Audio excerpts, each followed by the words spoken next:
Nikki, great job in this. And Thank you. how much of a skateboarder chick are you? Were you? I think before we even started shooting, I think I was very much like Kathy Alba in that I grew up in Venice. And my brother was a skater, and I kind of grew up in this world, which is really funny because a lot of people wouldn't see me as that, but this is very much me, laid back, and, actually my hair in this film, the hair people didn't even touch it, that's just how I have my hair, and it just felt very, homey. So what was it like being on set with all these guys? The testosterone must have been this high. Fun? No, not this high, sky high. It was great. It was great. I loved it. I loved being the only female on set every day, and so much energy, and the guys are, they're everywhere, and there's so many of them, and for every one actor there's 5 doubles, and so there's 20 Tony Alvas and Stacey Peraltas and Jay Adams. And one of me, so yeah. It's fun. Yeah, how do you hold your own against these dudes? Oh, God, you just give up and just put your hands up and say, I'm never going to be right with them.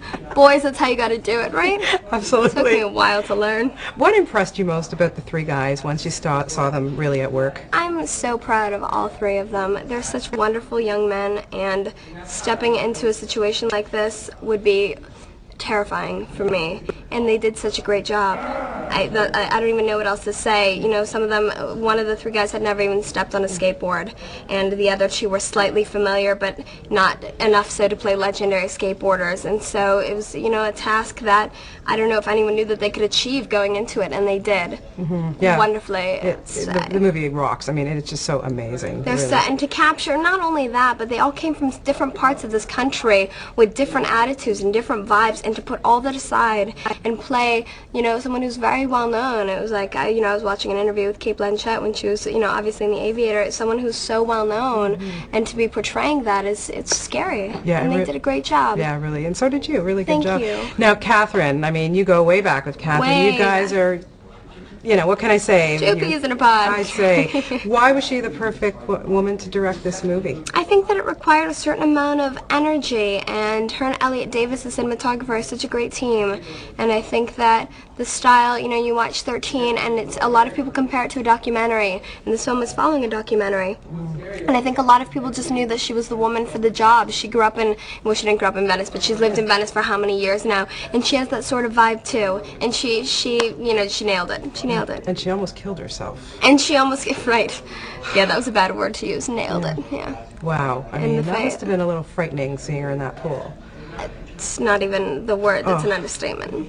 Unbelievable. Yeah, well, she's directing a scene and fell back and hit her face in the pool and knocked out, and everyone kind of just froze, and we're like, okay, this is the last 2 days of shooting, and something like this had to happen. We were so thankful. I guess we'd spoke too soon. We were so thankful that nothing had happened to any of them, and the 3 boys, they walked out alive. A few scrapes and bruises, but they were fine. Well, but the dog bowl ate everyone up. The 2 doubles. Yeah, Victor's double, and I believe Emil's double. Yeah. Yeah, unbelievable.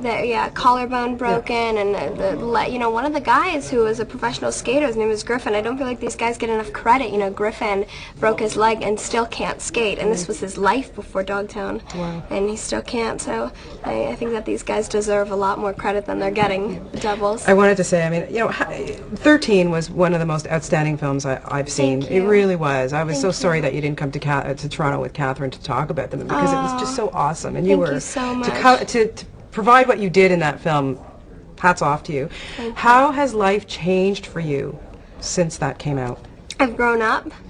I've learned a little bit more about this business. It's so funny that you mentioned that I didn't get to go to Toronto. I was a baby. I was, 14 years old, and they were telling me to travel around the United States, if not the world, to promote a film, and I didn't even know how to do that. And it was so overwhelming for me, and of course a wonderful experience. It's opened so many doors for me, but my life is different now. I live by myself, I work by myself, and I'm much more of an adult than I was then. And so, I have a completely different life, completely different. Many thanks to Catherine. Many thanks to Catherine, forever. Yeah. Well, you're awesome, and Thank you. I can't wait to see you. Got so much stuff coming up. Thank you It's great. so I hope we'll see you much. at the Toronto Film Festival soon. You will. I will be there. I can't tell you for what, but I will.